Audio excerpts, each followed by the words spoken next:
All right, good evening, everyone. Today is Monday, September 23rd, 2024. I've got 7:02, so we'd like to call this meeting of the Committee of the Whole to order. We will start first with items from the Senior Director of Administrative Services. This is coming back after previous discussion. This first item, a resolution adopting the 2024 staffing plan for the city. Previously had a discussion in committee on August 26th. So good evening, Director and Ms. Miller.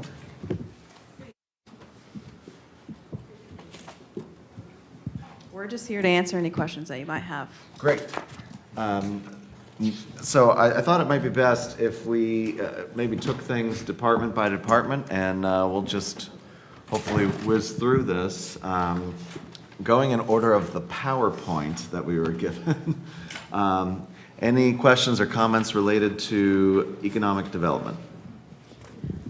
Can I ask a couple before we get into Yes, department Ms. Jones. questions? And maybe I should know this, apologies if I don't, but how often have we done a staffing study, or when's the last time that we've done this? Just a little historical context. So each year for the prep for the budget and midsummer, myself and the mayor and other members of the leadership team, we send out a questionnaire to the departments asking what positions they might need for the following year with justifications, and then we have staffing meetings that occur prior to finalizing the budget for the year. This would be the first time that a staffing study, like a comprehensive one like this, has been done while I've been here across the whole city. Okay. Parks and Rec has had some done in the past. The police had one done in 2018. Okay.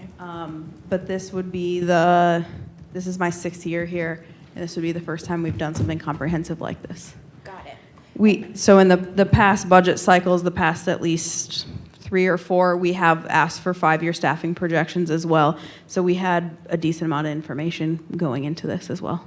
Got it. The, I guess, employee survey part of each department, is there other employee surveys that we do annually outside of a staffing study? I guess, like, how often are we surveying employees on questions like that? So we are doing a full employee engagement survey this year, and that would be a new initiative that we've been working on for a couple of years with an outside consultant that's doing that survey. One more. Yeah. Okay. And then, well, maybe you just answered it. So the staffing study, the questions sort of inform budget, but I guess what are the steps that you all take from what's been recommended in the staffing study to what's ultimately in the budget? I guess, how do we get from one to the next? So we use this information to inform the recommendations that we'll put in front of you in October for the staffing, 2025 staffing requests. And then that's how it will be used going out in the out years, and any adjustments that might need to be made because of new initiatives or something unexpected we didn't know, there will be made adjustments to this as well. Okay. Thank you. That's helpful. Thank you, Ms. Jones. Any just sort of preliminary questions or comments before we get started? I have a feeling we'll probably have more broad questions once we go through the departments. I just want to try and keep the discussion on track. Ms. Bowers, did you have any? Yeah, just I guess broadly, and thank you so much for your work on this. I think that this is going to be a useful guiding tool for the administration and for council. But I did have a question, I think, about the effect of a resolution adopting the staffing study. So at one point in the executive summary, it's on page 4. If accepted, the recommendations summarized below will be passed by the City of Gahanna Council through resolution. So is it the expectation that by us approving a resolution to adopt the staffing study that we're tacitly adopting all of the recommendations that are contained in here? It would be similar to how you adopt other plans that the city brings forward, capital improvement plan each year, like when the strategic plan or the comprehensive transportation and mobility plan comes through later next year, similar to the parks master plan. I'm sure there's some things in there that not everybody may agree with, but we adopted the whole document. All those documents that I just mentioned are living, breathing documents and are updated. Something catastrophic could happen or something else we could get gifted a large sum of endowment or something that moves stuff along, but it would be the same as those other plans are used, similar to like the land use plan is used to inform decisions throughout, just like the capital plan as well. Yeah, I mean, those were, the ones that you're comparing those to that we've adopted had a lot of council participation and certainly had a lot of process that they went through in order for us to be able to do that. And with the CIP in particular, you know as well as I do, and this is really for the benefit of the record, that we worked in a formal review process that involves council members going forward in terms of updating that. So I do appreciate, I appreciate the response. I appreciate the comments. Thank you. All right. Turn first to economic development. I did have one question in here. Plan mentions adding an intern to assist with looking at policy trends, doing some research regarding the State House, activity there. I guess I would, more broadly speaking, as it relates citywide, is there a point person who follows that sort of activity across the city or for the city, the various departments, or is there someone in each department who tries to track trends in municipal government? I don't know. So I would say it's a collective effort on behalf of directors and other folks who are tapped into. For instance, I'm a conference coordinator for the public, it's an HR and labor group. There are other members who are, Joanne serves on GFOA committees, so we get a lot of information through there and share citywide. But I would say that's a shared thing that all directors do. It's part of our job to be informed of what's going on nationally and regionally. Is that something that we've ever considered contracting services for? I know we get emails from OML, and I know some people have subscriptions to a paid, or not subscriptions, but hire a consultant to assist with any lobbying efforts or just even tracking policy decisions. We use outside firms. Is that something we've ever considered? Or should we consider? Is there a need? We have used in isolated circumstances a consultant, for example, when we had applied for a grant with regard to the state and state capital budget. We used a firm to help with that. We have not had discussions around whether or not that should be a broader engagement. Typically, as Director Vollmer said, the directors are very tied to their individual sectors, as well as you and I both serve on MORPC and getting those policy updates, et cetera, and using those. I think if we had something that was really critical, whether it was an application, whether it was a piece of policy, we might look at engaging a one-off situation. Okay, all right. That's helpful. Thank you, Madam Mayor. Okay, seeing nothing else for economic development, we'll turn to engine. Oh, sorry, Ms. Bowers. Moving a little too quick there. Yeah, thank you. In terms of the Economic Development Department, what would the process be since the interview occurred with a former director? Would there be an annual update to this document, or how would that work with potentially identifying staffing needs or talking about the needs of the department with someone who has a fresh perspective? So we can certainly look at it each year. The plan was to look at it each year internally, not necessarily perhaps with a consultant each year, but with a consultant when needed, because this is a similar process that I explained to Ms. Jones that we do every budget cycle. We would review this, see if any changes need to be made to be brought forward. Because while we certainly try to anticipate what we could see forecast in the 5 years, I mean, one event could really change the trajectory of the city.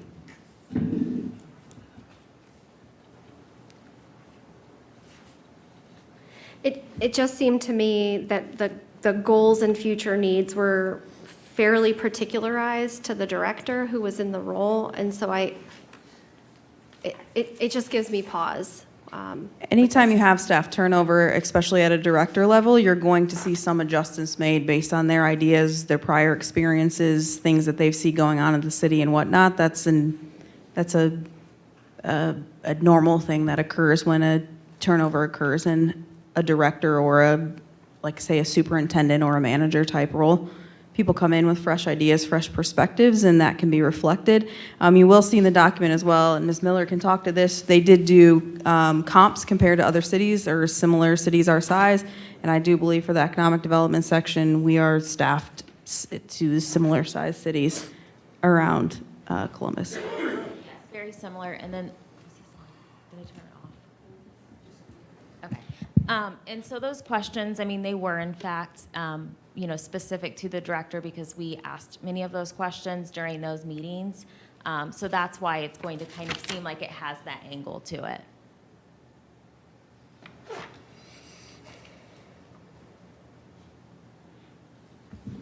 Okay. I think I'm good on economic development now. Thank you. Last call for economic development. All right, turning to engineering. Any questions or comments? Seeing none. Oh, okay. Yeah, I noticed in the chart, particularly with the staffing size as compared to other communities, that it varies really dramatically from community to community. And I wanted to get a little bit more understanding, because perhaps it would seem to me that some of these roles are perhaps subsumed within other departments. Is that an accurate reflection? Correct. So it's really, engineering along with public service. Those departments are frequently the ones that you kind of see very different from city to city. A lot of times you'll see engineering kind of lumped in with public service. You may see it separated. It just really depends on that organization and what works for them and how it fits and how many employees they have. So it does certainly vary from one city to the next. So in the chart that we have here, is there a way for us to identify which of these communities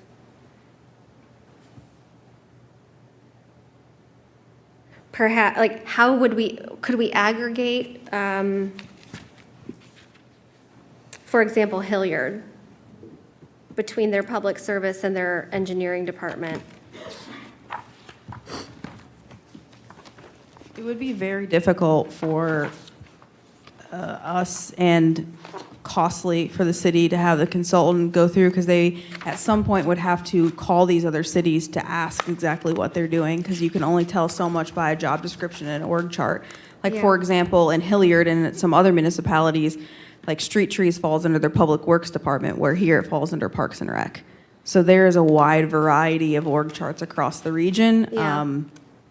I think that's why Ms. Miller could talk to it, but it says department on the side, so you can see it there. Yeah, that's exactly what I was going to mention, is that it is noted kind of how it's structured over there, and if it falls, in its own department, if it's in another department, Oh, just to show where that would lie. so that's what that column means. So Exactly. that engineering is subsumed within construction services, and you've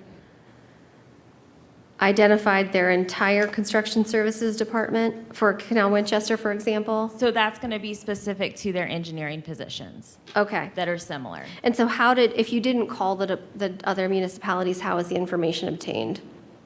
So we do research, we make phone calls. So I think that's Miranda's point, is to expand on that. That would take additional phone calls and research and reaching out to gather more information. So it just depends on what we have access to. Some of it's available online, some of it's not. And if it's not, we're reaching out and trying to get that, requesting that via email or over the phone.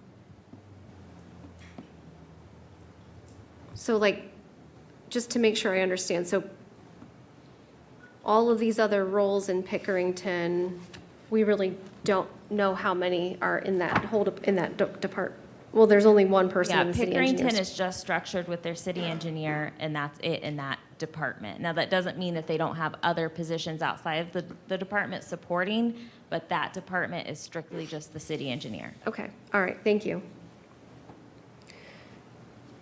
And I guess just my other question is that I noticed that the staffing survey certainly raised some questions about this, about engineering. And so I was a little concerned about a couple of the responses here. Could you help us put that into context?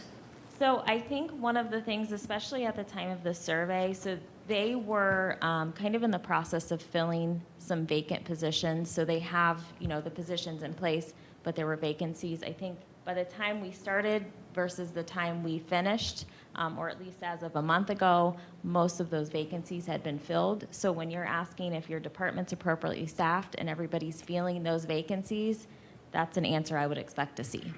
Okay, so this is like a snapshot in time on one Correct. given day yeah, okay. Yeah, I mean, it was over, so this survey went out over a cycle of a couple of weeks. So whatever was happening in that couple of weeks, that is your snapshot. And out of our 11 staff, do you know was it 100% response rate? Do we know what the response rate was for the department? I can get it, but I don't have it with me tonight. Okay. Do you have a general sense of response rate to the survey? I mean, you had a very, I don't want to throw a percentage out there that I don't know, but Okay. you had a lot of participation. Okay, all right, thank you. In the engineering department is full, but for one vacancy. The senior engineer for utilities is vacant. Many communities around the Outer Belt have that same position vacant. Is very difficult to fill and very difficult to find a qualified applicant that will accept a job in the public sector at the rates we pay when they can make a decent amount more money working for a consultant at an engineering firm. Okay, all right, thank you. Ms. Padova. Thank you guys so much. Miranda, can you just say again what was the position that is open right now? It's the senior engineer for utilities. Okay, thank you. Ms. Jones. Two questions, quick follow-up. When was the survey period? Like, how long was it, and when this year was it that they were doing that?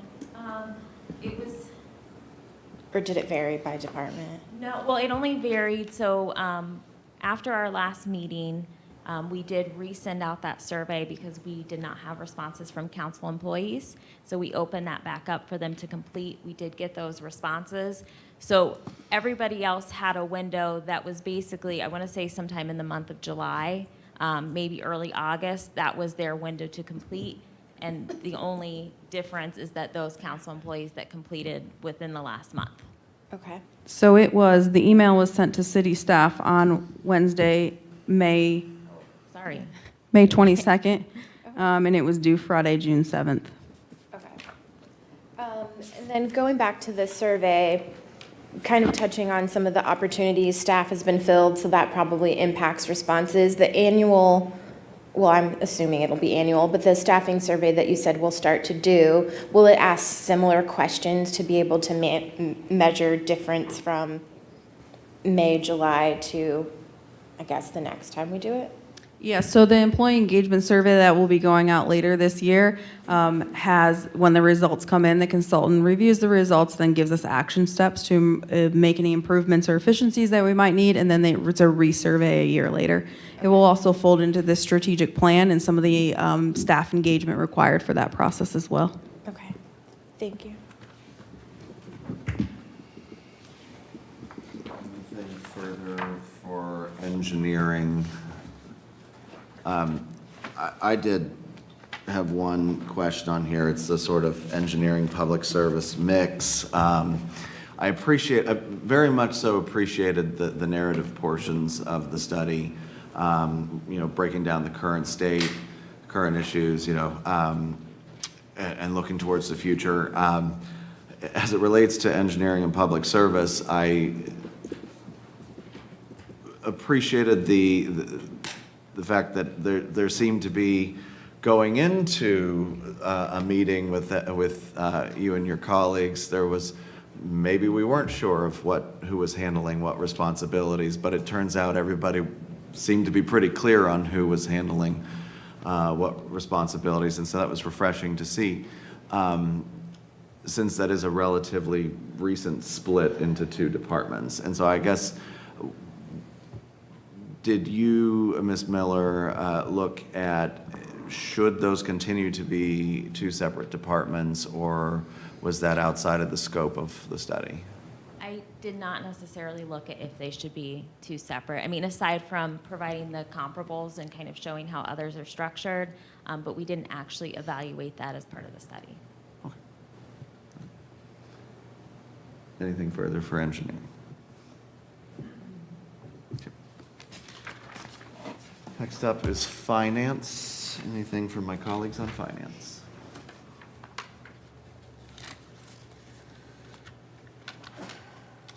Ms. Brown? Anything else? You're fine. All right. Thank you. Human resources. Anything from my colleagues? I do have a Ms. Jones? Yes. And they're probably all over the place, but I think I referenced somewhere reading, it's been hard to hire HR talent within the public sector, mainly from private, the whole team mostly now is private sector. I guess I wasn't sure how to interpret that, like, are we okay with that and we can continue to hire from private sector knowing that that's what's available, or I guess I just wanted a little more.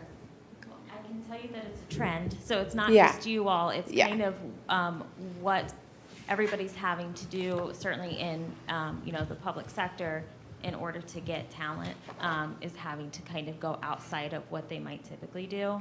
So that's definitely a trend that's occurring. Okay. And I would say, since that's my background, it's not a problem to hire from the private sector. It is different. Working public sector, human resources is significantly different than working in the private sector. Yeah. So we have our two HR administrators and our HR representative both came from the private sector. And so it just takes a tick bit longer to get them, like a civil service process. They don't know what that is when they Yeah. walk through these doors. So it just takes a little bit longer to train those individuals. And with the union environment we work in, that takes a special skill set as well. Okay. So you're and this is my background, but in the, private, so completely understand the differences. So you're saying the main thing is the time, the extra time and resource that it takes, but skills and qualifications, satisfactory, just getting used to the differences in industry. That's correct. Okay. Thank you. Anything else on human resources? I had a question here. On pages 39 and 40, you sort of break down the delineation between the responsibilities of the Senior Director of Administrative Services as well as the HR manager. And so appreciate your efforts, Director Vollmer, in your capacity with an HR background. I'm wondering if maybe more of those responsibilities should fall to our HR manager, allowing you to focus on other internal-facing areas. So that's actually kind of the goal, or one of the things that I mentioned in the report. I think it's certainly starting with the labor relations aspect Yes. of it and kind of starting to piece that out. A lot of times it just, can't be all at once, right? Like you kind of piece it and give it as you can. And I think that's the intent with, how I kind of wrote that, is to get some of those duties off Yeah. of her and kind of move it to the manager. So to me, where I'm going with this is that seems then like the HR manager should be an HR director position. Potentially, but at this time, not yet. But I think at any point, you can always do a job audit, determine if that's necessary at that time, and then kind of go from there. Thank you. Ms. Jones? Sorry, I have another one. The training. So the goal is to establish a training program. Would this be oversaw by the training coordinator that is referenced, I think, in a different section of the report? So I think two parts here. So there's, we're recommending a training coordinator, and our recommendation is, at least initially, to have that split 50-50. I don't know if it'll be 50-50, but, split between police and then admin. And then the risk and safety administrator, reclassifying that to a manager. And so that way, that position would oversee the training coordinator. Okay. And with an increase in training, does that increase responsibility within LMS from a technical side? Do you anticipate or foresee with the learning management system? Would those two roles be able to do all of the technical side of the LMS, so support that as well?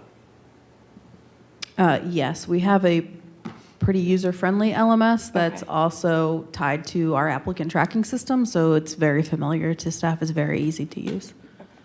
And no additional back-end stuff with an increase in training, From an IT perspective, maybe? no, the system's been Okay. fully implemented, and the HR team and the risk and safety administrator are all well-versed in how to upload content to that and Okay. do those things. Okay, But those tasks would move to the training coordinator to track training, record trainings, put it in, send it out, track down people who haven't done it, because that takes as you know, a significant amount of time that no one thinks about.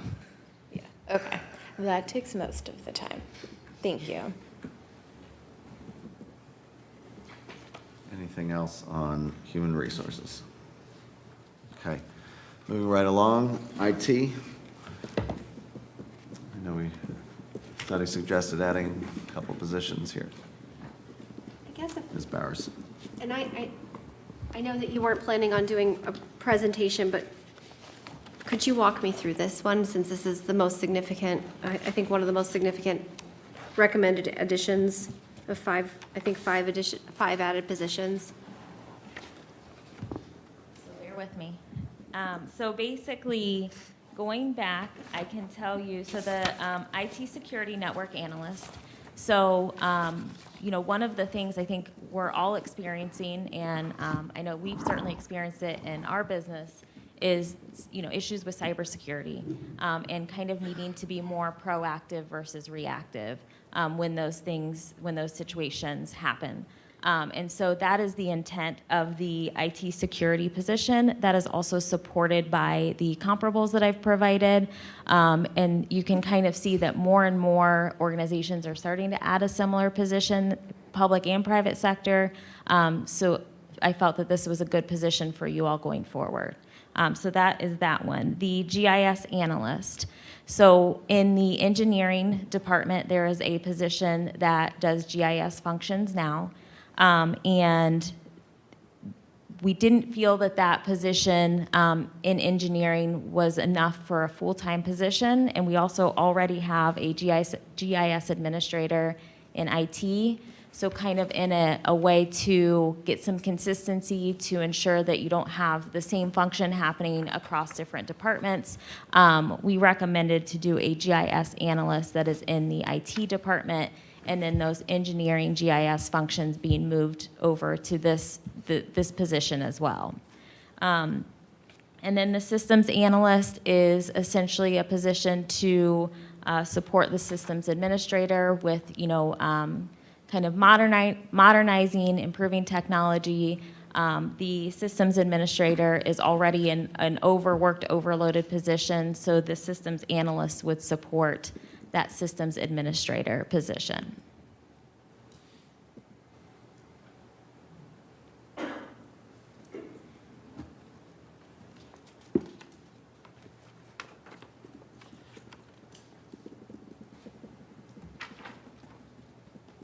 And then I guess I should mention too, we did do a reclassification. We did a job audit process on the IT manager and did recommend a reclass to director. That was the last piece on there.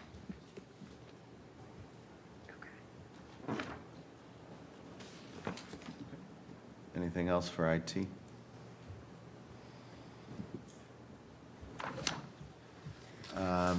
right along then. Mayor's office. Anything from council? Mr. Schnetzer. Thank you, Mr. Chair. Is it possible to, so I've read the report and, you know, the prose or the paragraphs that are associated with each of these job descriptions, but I guess in layman's terms, can you just kind of differentiate a little bit more between the digital media, I guess, coordinator and the marketing and communications specialist? So digital media would be specific to social media, website, those sorts of things, really kind of utilizing your electronic resources that you have to deliver information. But really, I mean, you could kind of, I guess, cross overlap functions, I guess, between the two positions, especially in today's world, so. I mean, I guess this is a general question to staff. I mean, again, the way I read the description, and admittedly, I'm not sitting in City Hall every single day, but is there truly that much of a workload that it would require a full-time position to be a digital media coordinator? Or can some of those duties be rolled up under the marketing and communications specialists, and to the extent that things need to be updated on the website, is there capacity within IT, especially since we're adding several positions over there? So no, IT would not be responsible to maintain the website. They do the back end, or if there's technical things that need to be done, but writing content and publishing content so that it's resident friendly and people can understand, that is, I assure you, something you do not want an IT person to write, because it would not be helpful to anyone. When we talk about these things, it's more than just, you know, looking at social media, writing content, developing content, recording videos, keeping the latest news updates, those kind of things, monitoring social media for things that are being said or not said. That is a full-time job, and I believe if you look at the comps that Ms. Miller put together, you'll see that type of position in other cities as well. The Parks and Recreation Department, as you well know, does a lot of great programming and events for the community, and that does take at least one full-time marketing and communication specialist, if not time from others in the department as well. So that is another reason for the request for another position in that department. Mr. Schnetzer, please. Thank you. And then I guess the other question that I have regarding this particular department is in regards to the sustainability coordinator that's being requested. I guess, again, in layman's terms, can you just add a little bit more context about what that individual will be responsible for, what they would do on a day-to-day basis? So this is something I kind of learned about as we went through this process, that MORPC has an initiative in place that you all take part in. And part of that, you know, having a position that can track, that can kind of monitor what those initiatives are, do the reporting, those sorts of things. So that's really kind of a position for you all, so that you have somebody that can support the initiatives through MORPC. So again, just as I kind of read the description and what I know about some of the programs as we've encountered them and, you know, sort of our day-to-day as council members, I guess, again, just more a rhetorical question. I'm a bit wondering if whether or not it would make more sense to, I understand the need for a point person. However, a lot of these programs are run through individual departments as opposed to, I guess, generically across the city, and whether it might make more sense to tag an individual member within parks or an individual member within engineering to be responsible for the program.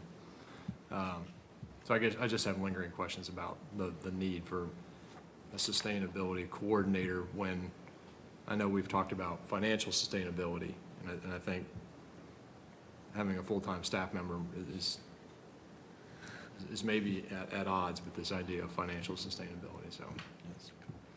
Thanks, Mr. Schnetzer. I think Ms. Bowers has a follow-up. Just as a question, so I'm looking at the org chart on page 66. Is that, is that exhaustive? Because I thought there was a grant specialist. I thought there were maybe some other management analysts under this in terms of supporting the senior deputy director, or is that the administrative coordinator role? So if you turn to the next page, those management analysts, what I believe you're referring to, that's on page 67.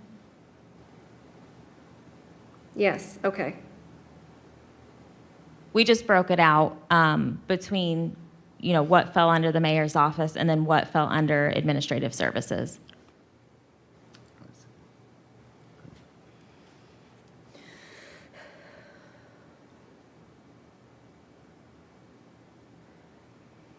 Yeah, so again, I guess I too am wondering, I mean, certainly these are programs that we support, that council supports. We absolutely want to facilitate the programs that you've referenced.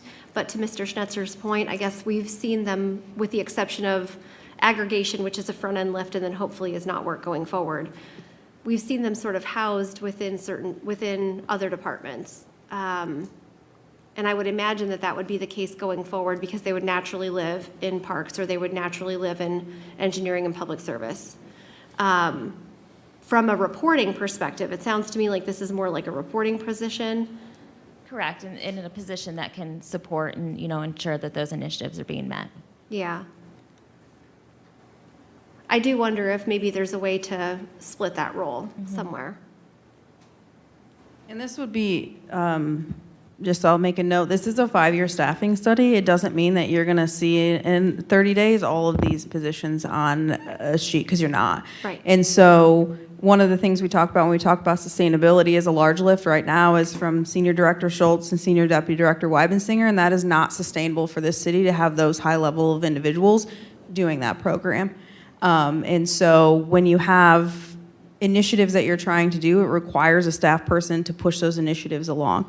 Similar to other plans that we have, plans sit on shelves if there's not someone to push those along. And so when looking to the future in 5 years and knowing some of the initiatives that council has, the initiatives the administration has and the community is expecting, I think that's a position that perhaps might be needed in 5 years, maybe not, but there is also an effort, I think you have seen through the past, is to really try to centralize some of these functions across the city, because it doesn't always work when stuff's decentralized, because you have people duplicating efforts. By no fault of their own, they are communicating, but sometimes as the life happens, the page turns, the speed of the business we're doing, it is just inevitable that you're duplicating efforts, and that's not efficient or effective for anyone. So having one person as the point person really helps to ensure that people are working together, working towards rowing in the same direction.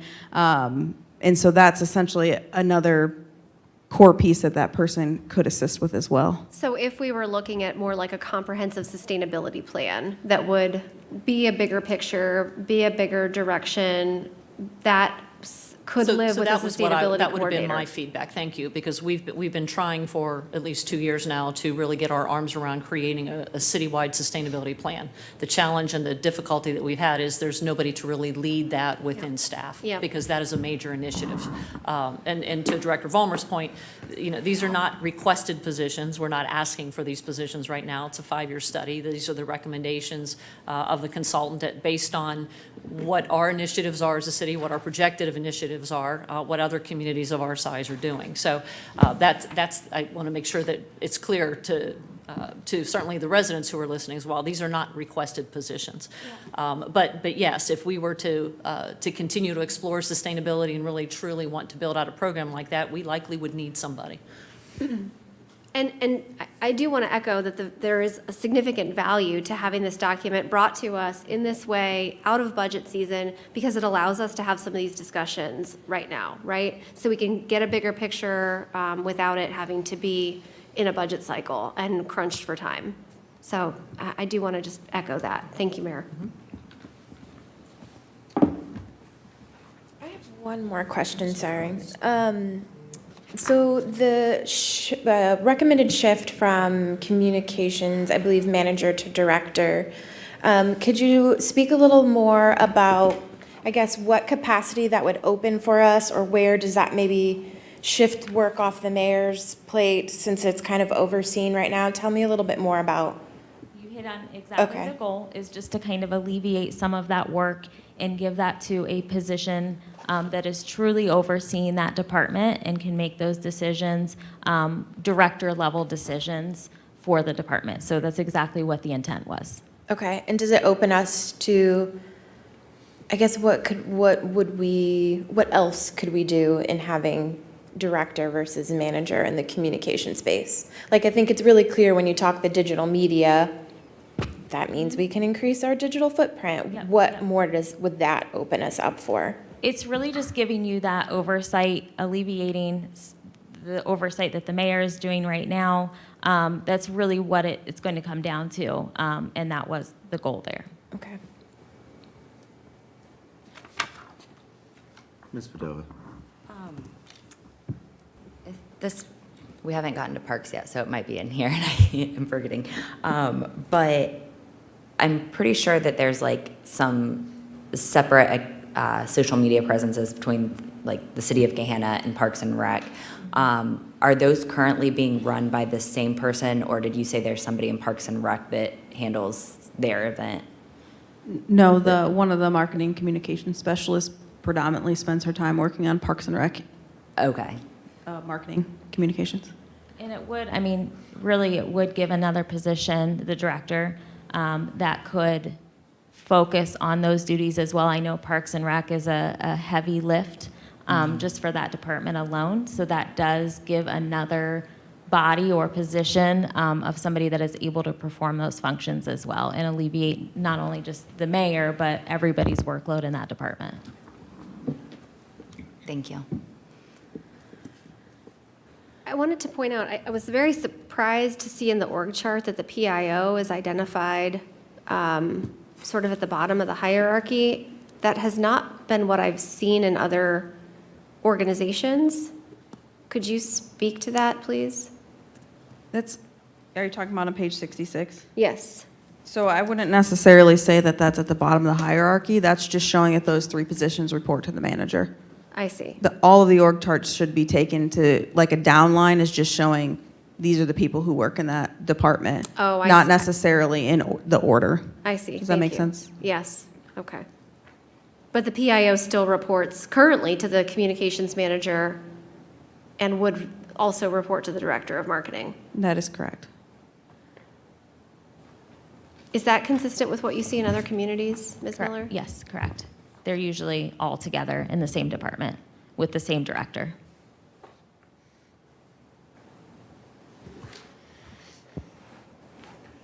Ms. McGregor? How many platforms, right, I don't know if that's the right word, does the digital media specialist?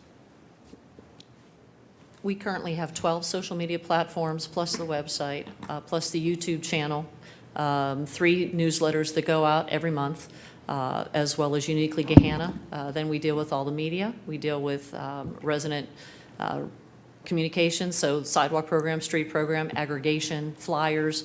Then you think of everything Parks and Recreation, anytime we do an event, all of the banners, the signage, program materials, the Explore Guide, the list is endless as to what they do.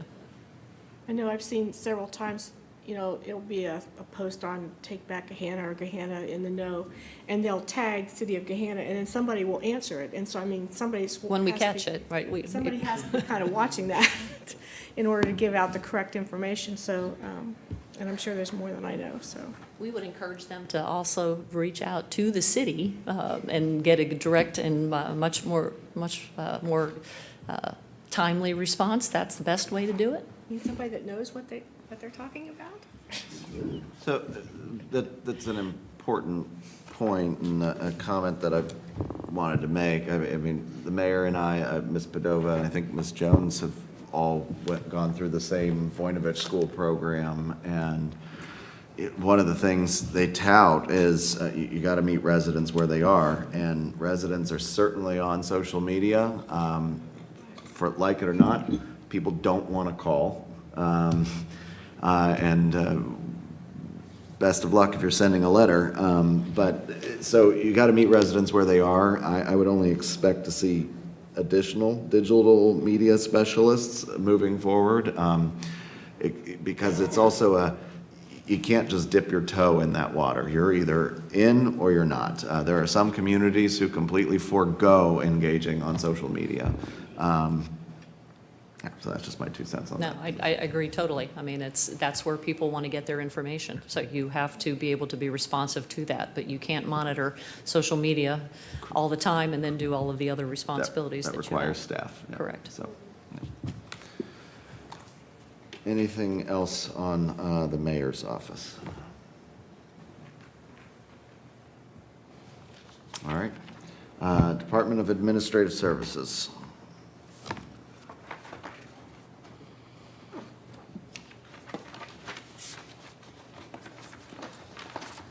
Out of order, I'm sorry. Hang on. I'll pause for a second.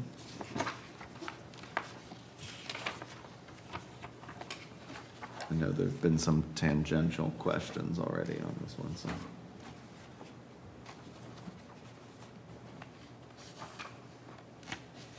I didn't tab Different too. We can always circle back too, so I'll move along to, It's page 65, if that helps you out. this. Oh, thank you.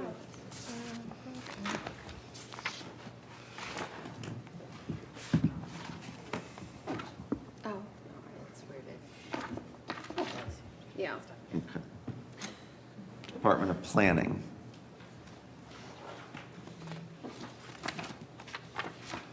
Since there are no recommended changes there, Department of Law.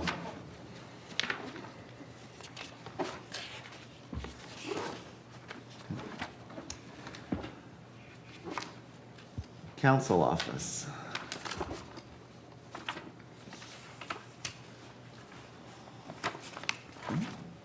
I guess, Ms. Bowers. I'm sorry, I want to check the amendment. In addition to the survey being included, and thank you so much for circling back to council office staff on that. I'm sorry, could you confirm for me whether or not we corrected the number of positions identified? I did correct it and send it back. So that has been given to you all. Okay. Is that in the amended version? I'm logged out of my computer. It was sent to Clerk Van Meter. Okay, all right, thank you.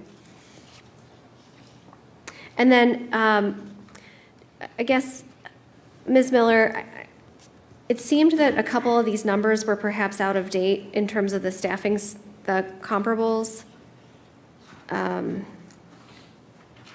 How current were was your outreach, like with Reynoldsburg and Upper Arlington? It would have been over the summer. Okay. And Late spring, early summer. And that was confirmed over phone calls with them? I believe so. This one I did not gather personally, so I would have to go back and find out, but yes, I believe so. Okay, Or email. It could have been email as well. all right. I'll just note that that's inconsistent with my knowledge of what those departments or how those departments are staffed. And I noticed too, just since we're on this chart, and it's showed up in a couple other locations, that the city of Fairborn, I think near Dayton, was included as a comparable, and I was just curious why. That was probably just to gather some additional information. Okay. All right, thank you. Anything else on council office? Mayor's Court. Moving right along, Parks and Rec. Yeah, Ms. Bowers. hang on. We'll get there. Actually, I don't think I had any questions about Parks and Rec. Well, we can always circle back. No, I'm good. Okay. Yeah, wait, one question, I'm sorry. You're fine. That's what we're here for. Director Vollmer, I apologize, I did not have a chance to go back and look at this and compare this, but the positions that are identified here, none of them, to me, are identified as event positions. They're all sort of facilities positions, if you would. Is that fair? That is correct. Most of the, actually, I think all of the recommendations are on the parks operations side. Okay. There is no additional recommendations for the recreation side. Okay, all right. Thank you.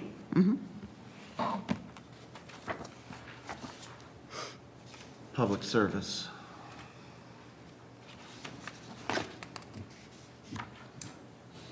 I had one quick question on this. As it relates to custodial services,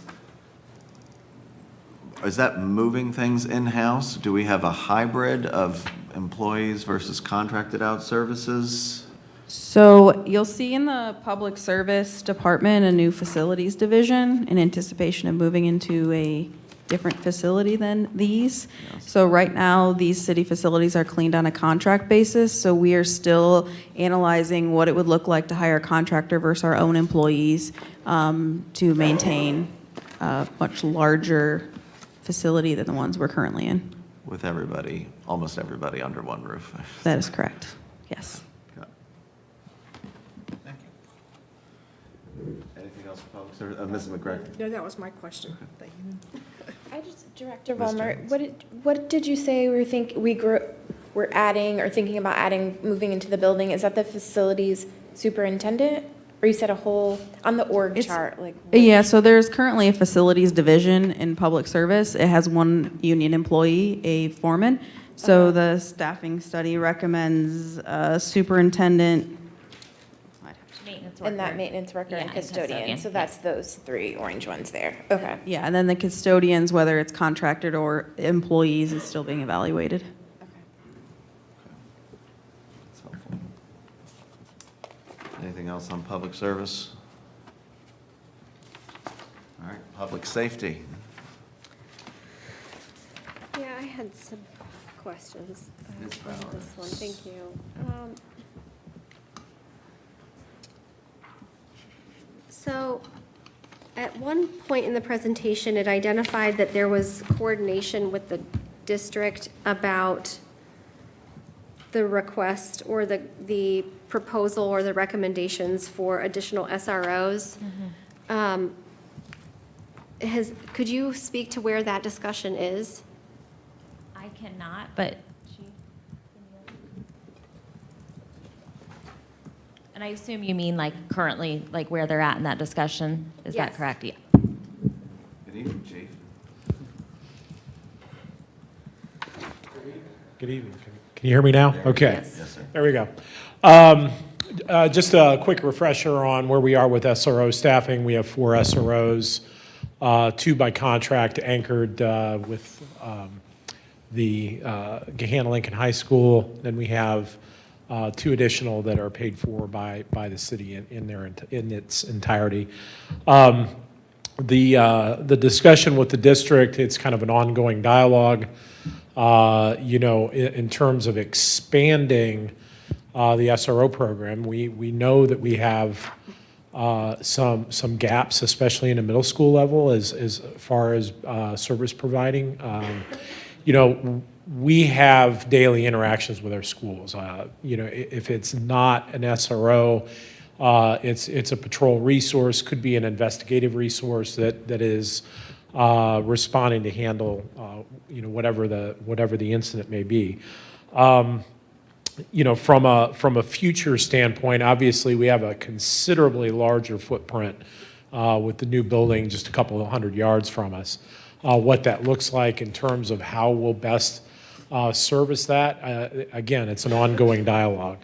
In speaking with the superintendent over the last 2 years of her tenure, again, that's kind of an ongoing process, working with the building principals, trying to see where there are some gaps. I do think at some point that we're going to have to look at direct service, whether that's additional SROs, making use of our SRO2 program, which is training our patrol, a small group of our patrol officers up to be fully qualified SROs and kind of augmenting that staff But the middle schools are certainly right now where we're starting to see a gap. I think they are undergoing an enrollment study, what those buildings bring in terms of overall student size. They continue to expand. Obviously, you see the facilities that are being upgraded. We're adding classroom space. So again, I think certainly in the short term, are we adding an SRO? No. Here in the next 2 to 3 years, out to 5 years, I think, again, I think that's a intense dialogue we're going to have with the district and what that staffing ultimately looks like to best serve. We have over 10,000 students, teachers, and staff in the K through 12 grades every day here during the school year. I mean, that's larger than the city of New Albany to our north, that we have that concentrated service population. So what I would say is putting the SRO staffing on council's radar, that of the administration, and certainly dialogue with the district. Thank you, Chief. I guess just to simplify that, we're not making any kind of commitments. We're not. Yeah, you're we're not asking that. You're not asking suggesting this as a future need. We're not asking for an immediate fill. We're trying to get it on the radar because obviously that's a coordinated discussion between the city and the district in terms of, is there a cost share? What are the expectations? How many can we best, if we find a gap at the middle school level? Well, we have 3 middle schools. Is that 3 SROs? Is that 4 SROs? Because we're always going to need some sort of relief factor built in. So I think that's again. Much more to digest between our 2 entities. Can you speak to the request for the 2 additional CLOs? So again, on the community liaison program, we always had an anticipation that we would try to expand that once we got some success under our belt with the first deployment of the officer. Obviously, we had a retirement that was unexpected, a shift there. Our goal was always to have 2, and then we eventually want to look at that. We have 3 districts. The city is divided into 3 separate zones or service districts at our patrol level. And in the future, as the community continues to expand, for continuity of that program, our desire would be in the future to have 1 CLO per district or per zone. And yeah. Same line, I think Ms. Padova and Ms. McGregor also had questions maybe in that same vein, so. Do you provide services as far as school resource officers to any of the other schools in Gahanna besides Gahanna Public Schools?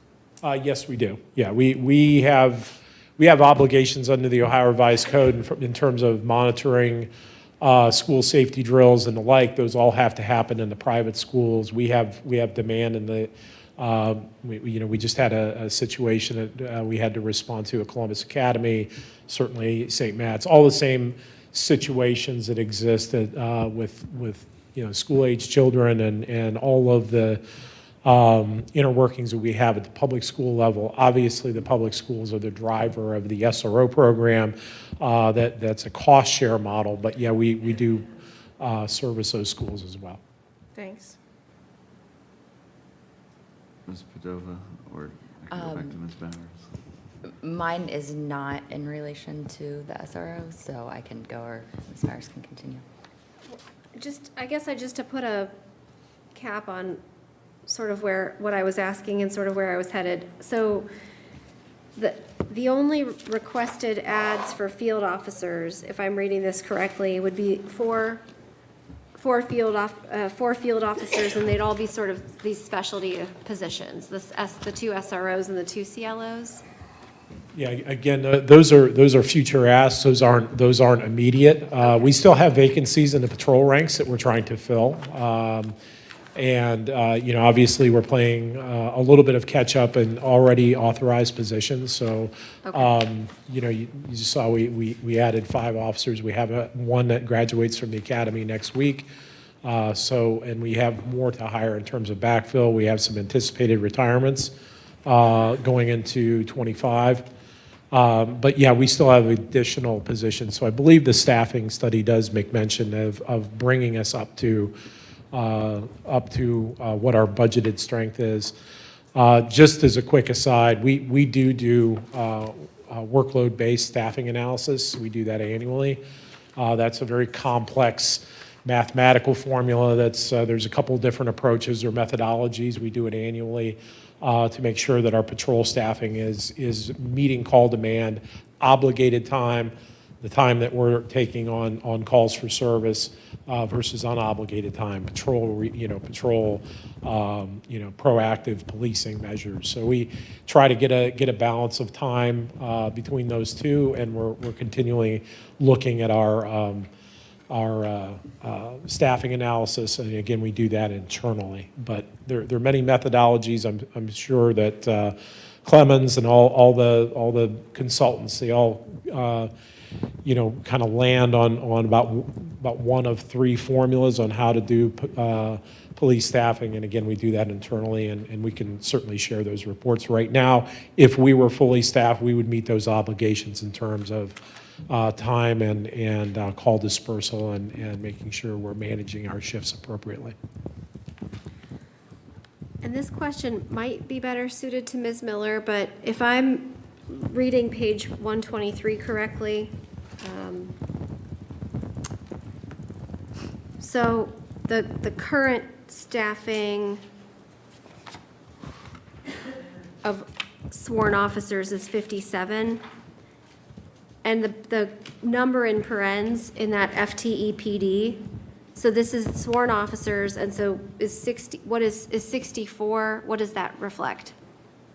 That is to get to full staffing, correct, Chief? Yes. Yeah. Okay, so there's currently 7 vacant. At the time. Yes.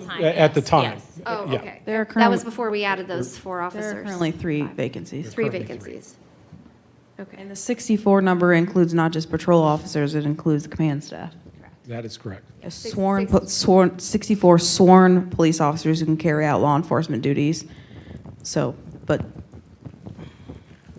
the chief can, but that's not his primary function. The deputy chief can, that's not his primary function. So 64 includes command staff. Yes. We're still sworn police officers first. Yeah, and there are 3 vacancies of basically field officers at this point? That is correct. Okay, so dropping down to the next chart, I had follow-up questions on that as well. So the 75 would be total law enforcement employees, and that's if we were fully staffed at present numbers? That is correct. Okay, and in comparison to the number that's identified above, the average of 20 agencies, who are those agencies, and are they located in Ohio?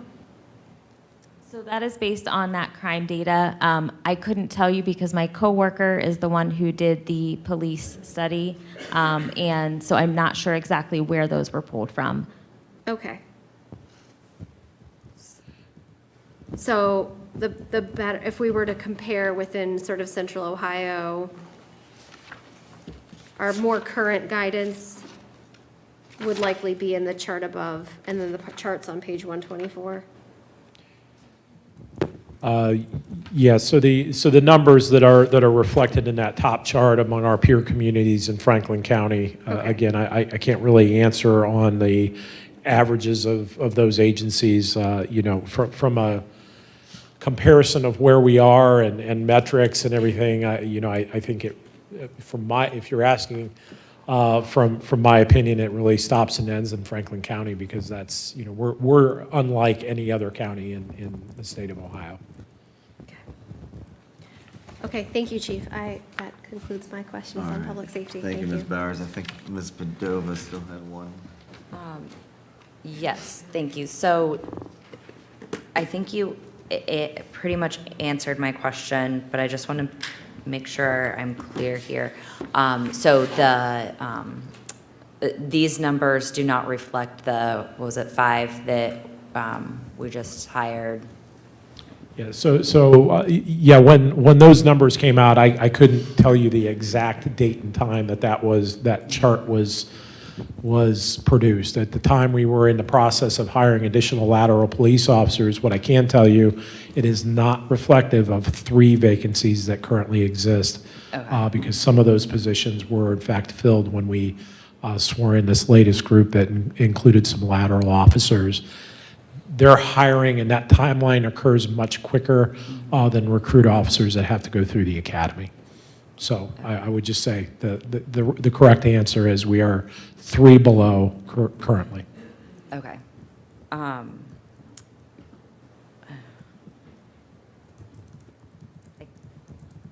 think that answers what I was looking at here.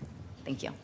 Ms. Jones? Yeah, I just wanted to go back to the CLOs really quickly. You mentioned, and I won't say the right name, but a staffing study that looks at workload of all of the staff. Are the CLOs separate from that, just to be, like, is there a comparison of? Yeah, well, you I should have prefaced that by saying we look at patrol staffing Okay. when we do those analysis in terms of time.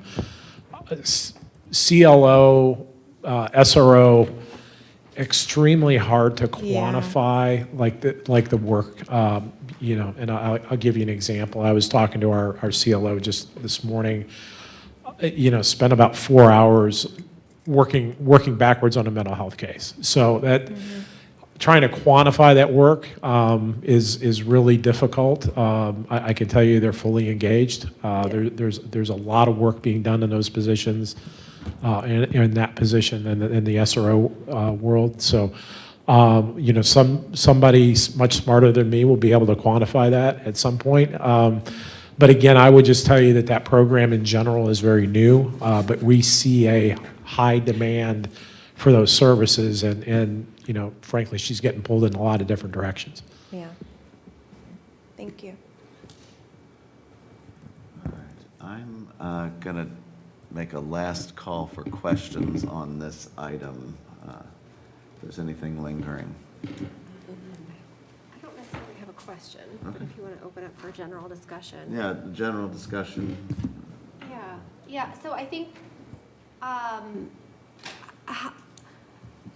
want to clarify this by saying, again, hopefully the 3rd time tonight, and I really do mean it, that I think that there's a lot of value to this document and value to us being able to have this conversation openly. I have some reluctance to passing the resolution, for me, voting yes on this resolution as it's written, because we spent a lot of time coming up with a framework for the CIP, for review, for council involvement, for a lot of clarity around this does not mean that these things are coming forward in the budget. And yet still we have confusion over the CIP necessarily meaning that those items are coming forward in a budget. So I would suggest that we think about amending the resolution to reflect accepting the document, utilizing the document for what it is, recognizing that it has some limitations, and it will be a guiding document or could be a guiding document for the administration presenting staffing discussions in the future. So that's my hesitation with voting yes on the resolution language as it's presented to us currently. So I open that for a conversation to have collaboratively with you, to share with you my hesitation, to also thank you for your work on this and let you know that I see the value in it.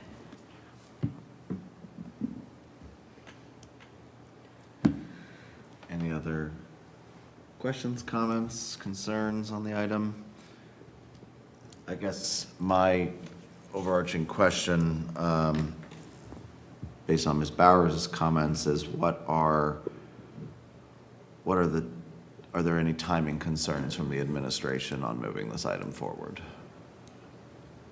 No, we advise you all that we would bring this prior to the 2025 staffing recommendations, so you could see it prior to then, and to help those conversations move along in maybe a better or more efficient manner than in previous years. The budget book is intended to refer back to this staffing study because it makes no sense to copy and paste language and put it in multiple documents. No, go ahead. And just to clarify on that point, I'm happy for this to be a part of the record and for us to refer to it and for you to not have to duplicate things. I certainly don't want my comments to reflect that I don't want this to be part of the ongoing discussion. Mr. Renner. Yeah, I've been going back and forth on that, and I also share Councilwoman Bauer's reservations about this because I don't really understand what the value would be for council to bless it, to pass it. I understand that the city actually paid money, good money for good work. I also agree this document is a view of division of labor. But I don't know what the value is for council to actually pass it.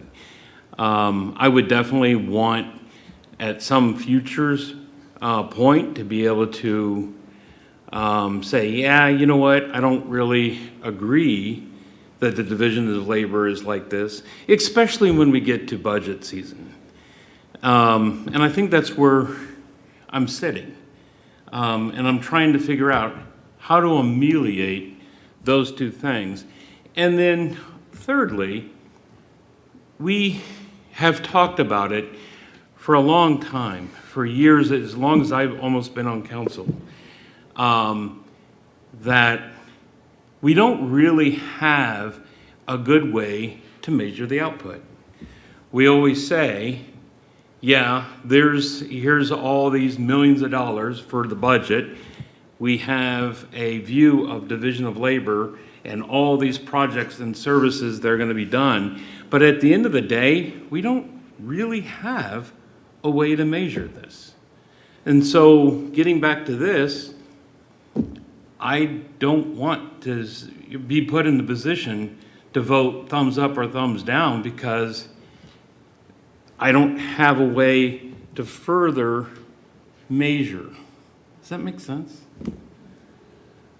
So, and maybe that's more of an esoteric question, and I hopefully that we actually get to some point to be able to do that. But anyway, that's my 2 cents. Thank you, Mr. Renner. Ms. Padova. So I hear what my colleagues have to say and also what you all have said about this, and I really appreciate, Miranda, your kind of comparing it to like the Parks Master Plan where, you know, that there's some kind of big ideas in there that might be coming down the road in 10 years. They might not. Who knows what will happen between now and then. I am wondering what would be the, like if this wasn't a resolution, if this was just presented to us and then we didn't do any resolution and we went into budget season and you guys continued working on, like, is there anything that would be, that we would be like missing out on? Does having this help us with like down the road with grants somehow or anything like that? Is there anything that having this passed as resolution opens up opportunities for the city or? I guess in our perspective, one of the reasons we asked for it to be passed by resolution was to show that like any other plans that you pass, there's certain elements that you might agree with or not agree with. It shows council's support of the initiative that we did this year. It took a lot of time and effort from folks. It shows your investment in city staff and that you understand that certain areas might need more people, certain areas are fully staffed, to put some clarity for those employees as well, to know that the 7 of you, see the work that's being done and then acknowledge that additional staff may be needed over the next 5 years. I don't know if Mayor, you have anything else to add as well? No, I think that, and I understand council's comments, I do, and I appreciate the input. Again, I think it's important to remember that this is more framework for what it is.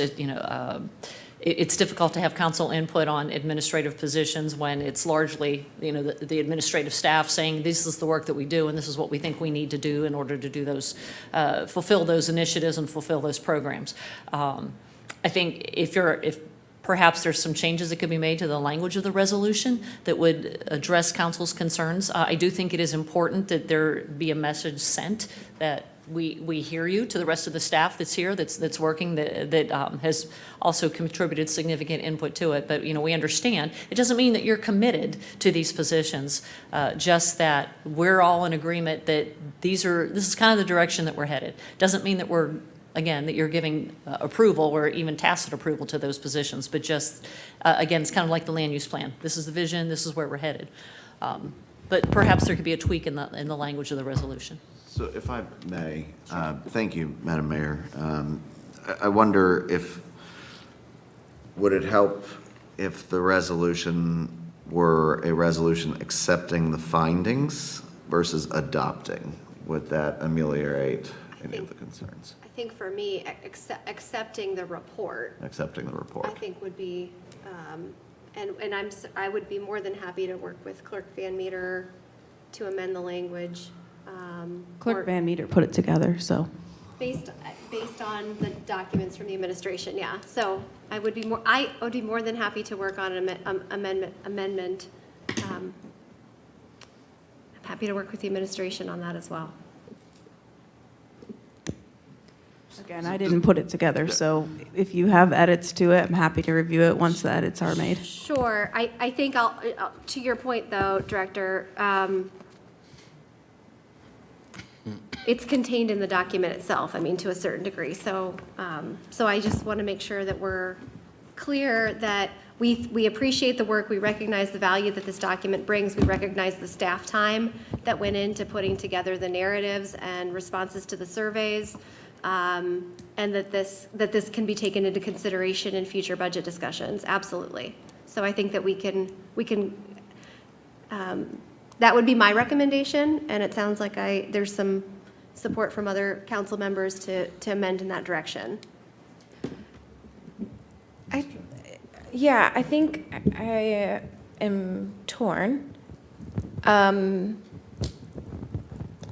I guess I'm also trying to understand, so you asked what is the benefit of us doing it, voting yes to the resolution as is. I guess I'm also asking what's the risk in us accepting it as is? Does that make sense?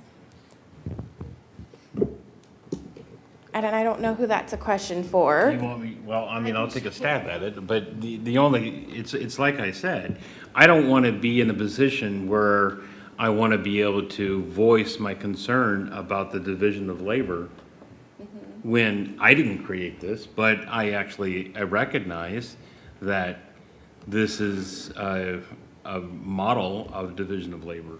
But if there's something later that I want to change or I want to advocate to change, I want to be able to have that freedom. Now, if you're saying that by me passing it yes, and I can still have that later, okay. Can we have that later? Well, you have the ultimate authority to approve the budget or not approve the budget. And the staffing And that recommendation. is exactly with my point. The staffing recommendations come in the budget. That is exactly with my point. Then why does council have to adopt this? If I could respond to Ms. Jones, I will also share that my other concern, I share Mr. Renner's concerns as well about this perhaps not allowing for a full discussion at the time of budget cycle, but I would say my more immediate concern is that I'm concerned about signaling or expectation setting and the narrative that could be seen by the community, that if we adopt this document, that we have said, these are the things that are going to happen on a specific timeline. And we have already seen, I think, some of that confusion with other plans and other documents that we have said yes to, that we have resolved to adopt or passed an ordinance. So my reluctance is really rooted in, this is useful for us as a guiding tool, but my concern is that it communicates something, sets expectations both to the public and internally that I'm not sure is necessary. Yeah, I guess I understand that. Then I think language change, though, I don't know that that's fixing that. Because if we're making something a public record, there's an expectation of the community. In full transparency, like I'm in the middle. I think what the work is good. It's information that I'm glad that we have, you know, going before budget season to really break it down before then. Yeah. It's a very fair point. I think that any official action on it signals that this is what we've all agreed to. Yeah, I think even honestly, the discussion today that's public, there's expectation of the community. The fact that this study happened, there's expectation of the community. So we have to navigate that period.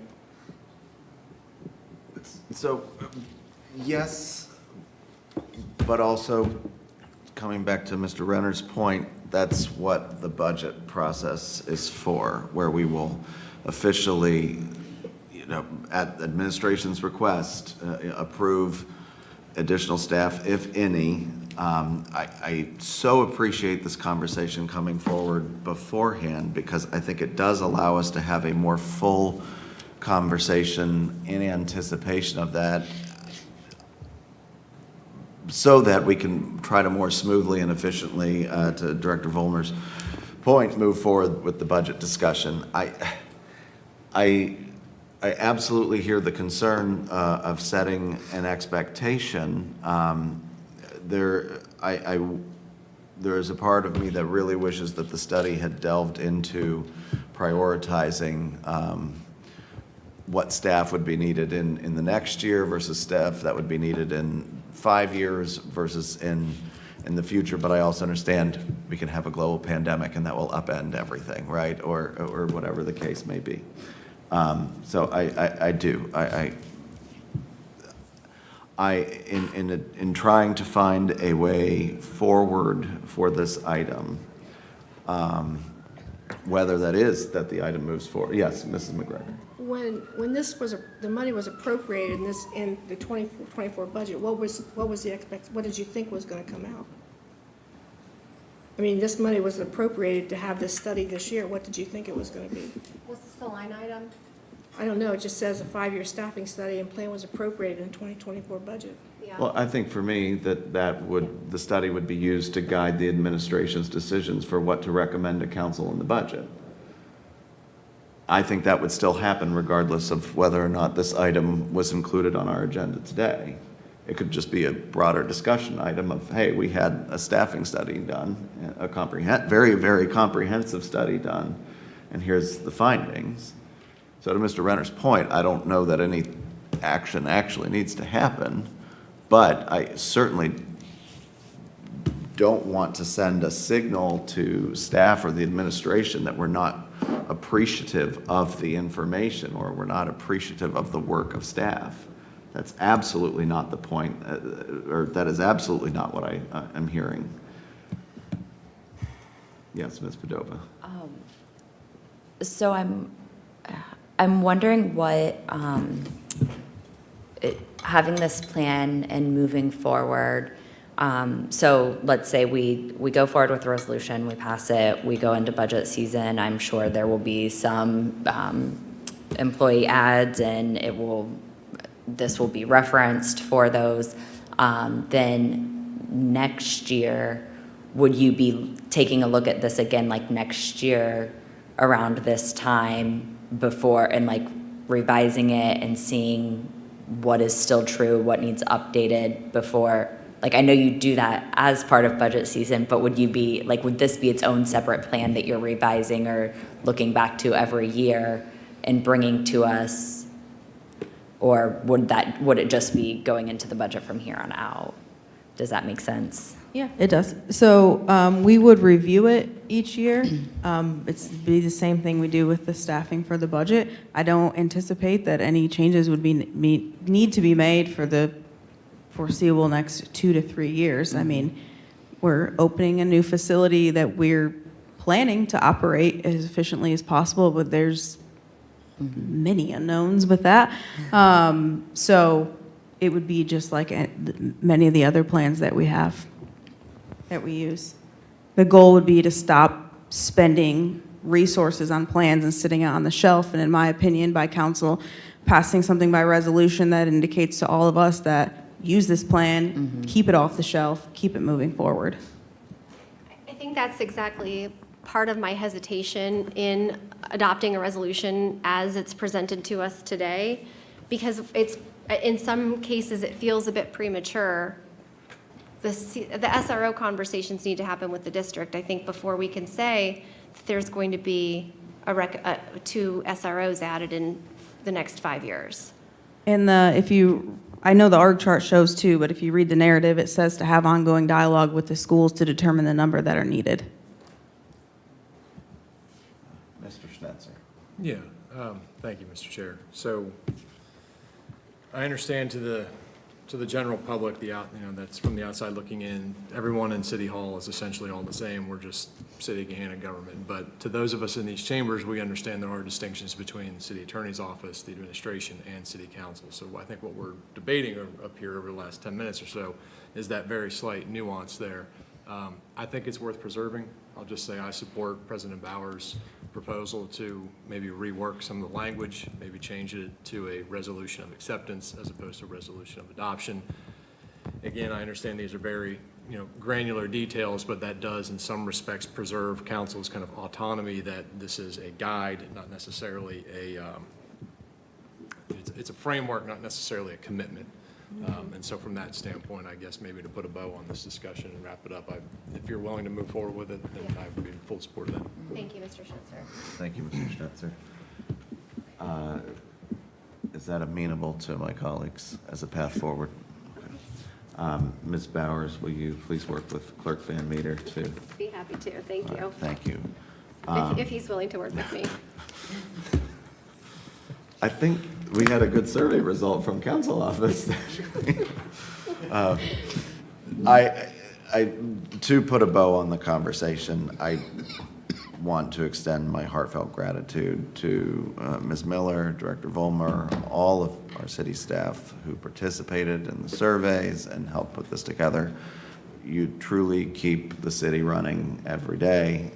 That is, you have our gratitude, and thank you for that. So, okay, anything else on this item? I guess, should we expect this at council on the 7th? Yes, Okay, that works. all right. Next up, items from the city attorney, returning for further discussion. Basically, an ordinance adopting some amendments to the general offenses code. We did have a first reading on September 16th for this. Madam City Attorney. Thank you. At the first committee discussion, there were some questions about the disruption to a lawful meeting ordinance. And I just wanted to iterate that this was just a reflection of updates in the state code. Senate Bill 288 that passed in April of 2023 had a lot of comprehensive reforms to the criminal statutes, which are reflected in my code update, and this is one of them. And so there was some questions about that specific language, which elevates the offense in instances where there is a disruption of a religious worship, and only that instance is elevated to a misdemeanor of the 1st degree, and everything else is a misdemeanor of the 4th degree, which is a lower level. And so there is So the state legislature has a baseline for protections, and we can enhance protections, but we cannot decrease protections in any areas, that we would be preempted in that. The previous code was that it was an M4 for all instances. The state has elevated one instance of religious worship. So our option would be to elevate others or to leave it as it is, mirrored the state. So at this time, I'm recommending leaving it as it is, but open to any other discussion or questions. Any question or discussions on this item? Mr. Schnetzer? Well, not that specific update, but this topical item. So I just want, if anyone has anything with regard to the city attorney's comments, I'll pause, but there's other sections that just piqued my curiosity. I think the floor is yours. Thank you so much, Mr. Chair. There's again, apologies, I'm not an attorney, so, some of the stuff as you read the legalese, it's a bit confusing. Section 537.03 with regard to like assault, there's several references in there to like coworkers and spousal members of like voluntary firefighters, et cetera, et cetera. Is there something specific that's trying to be resolved there with that, what seems to be, again, very, very specific language? That, again, is just an update mirroring the ORC. I'm not sure what the guiding instigating factor was there, but this is just mirroring language, nothing particular to Gahanna, just keeping us in compliance with their language. Thank you so much. And then one more, I'm not sure if this is a grammatical error. I think it's a legacy, it might be a legacy matter on page 61 of 88 underneath menacing. It references or a member of the person's immediately family. Should that be immediate? Yes. Perfect. That's all. Thank you, Mr. Schnetzer. Any other questions or comments on this item? Nope. Seeing none, thank you, City Attorney, for your work on this, and to Mr. Roth as well. This has already had a first reading, so on for the regular agenda on the 7th. Is that all right, folks? I'm fine.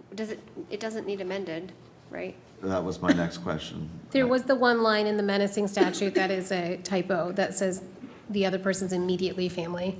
So I can make that one correction and amend that attachment there. Okay, perfect. Great. So then regular. Regular on the 7th, then. All right. Thank you very much. Next up, items from council office. We'll turn first to President Bowers for a strategic plan steering committee update. Yes, I had missed at our last regular meeting announcing, I guess more broadly, that council does have 2 appointments to the steering committee for the strategic plan. Earlier in the month, I had asked council members to reach out to me if they were interested in participating on that. Thank you to those of you who indicated your interest. You all are incredible assets and allies to this community. Mr. Schnetzer and I decided to get the band back together from the Land Use Plan Steering Committee. So Mr. Schnetzer and I are going to be the council designees to the Strategic Plan Steering Committee. Mr. Schnetzer can make a very convincing argument when he really wants something. So I'm glad that he and I will be participating on that. Our first meeting is October 9th? The 9th? So my plan is to have reports out to you all following those meetings, just as Mr. Renner and Mr. Weaver do CIC meeting reports out. So we'll plan on keeping you all abreast of the developments around the strategic plan. And Mr. Van Meter also requested your shirt sizes. Director Vollmer has let us know that there are very, very bright blue shirts that you can wear to public engagement activities. So please let Mr. Van Meter know your shirt sizes so that you can be easily identified in a room. Thank you. All right, thank you very much. And last up, we have a resolution recognizing October 6th as National Coaches Day in Gahanna. For this, I'll turn to Mr. Schnetzer. Thank you, Chair Weaver. Just a minor correction. I believe this is a joint resolution and proclamation. Don't want to exclude the mayor on this one, so what are we Thank you, calling this? sir. Procolution? Procolution, okay. We're going to issue a copyright on that. Right. So first, thank you to council staff for helping to put this together. Hopefully, everyone's had a chance to read it. I believe it is fairly self-explanatory. Essentially, the intent is, as we kind of dial the lens back and we look at Gahanna overall as a community, I think specifically the volunteer coaches at the youth level, and this is wheelhouse for me with an 8-year-old and a 10-year-old, the amount of time and effort that goes into, providing those recreational activities. I just think with National Coaches Day coming up in a few weeks, that it really behooves us to recognize the efforts that those volunteer coaches commit to making Gahanna, what it really is, the attractive community. It's a great place to raise a family. So if anyone has anything that they would like added to this, any recommended edits, certainly all ears, but certainly eager to have this come forward. And I believe we have at least 2 commitments, Gahanna Junior League, which is baseball, Gahanna Lions Youth Football League as well, and we have a couple of invitations outstanding. I don't know, Mr. Van Meter, if you've heard back from... I don't have any updates Not yet. yet? Okay. Yeah. We're going to keep working to invite others as well. Understood. Yep, thank you so much. That's it. All right, thank you, Mr. Schnetzer. Any discussion on this item? I just had a question on who are the Hunter Ridge Seahorses? Is that swimming? Obviously, but, Yep. oh, no idea. Okay, thanks. A longtime rival of the Foxborough Barracudas. I mean, come on I now. stepped on something there, all right. Yeah. I mean, I'll say I live in Hunters Ridge, so bring it on. Yeah, Fox. some of us were not only swimmers for the Foxborough Barracudas, but a coach as well at one point. So, yeah. Anything else for the committee? All right, seeing none, we will go ahead and adjourn for the evening. Thank you, everyone.